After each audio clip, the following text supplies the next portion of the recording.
Production of sound.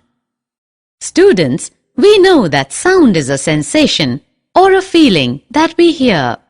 Sound is produced with a vibrating object.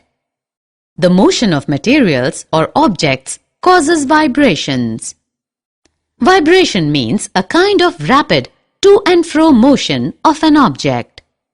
Let us look at some examples of how certain sounds are produced. Human voice.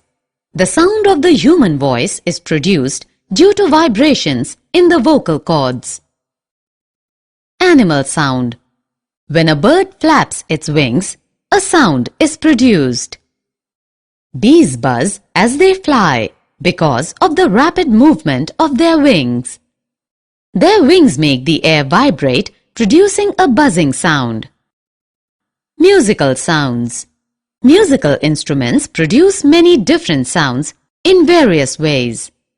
Some instruments need to be struck by an object in order to produce a sound, while some instruments, such as a harp or a violin, produce sounds when one or more of their strings are plucked, causing them to vibrate.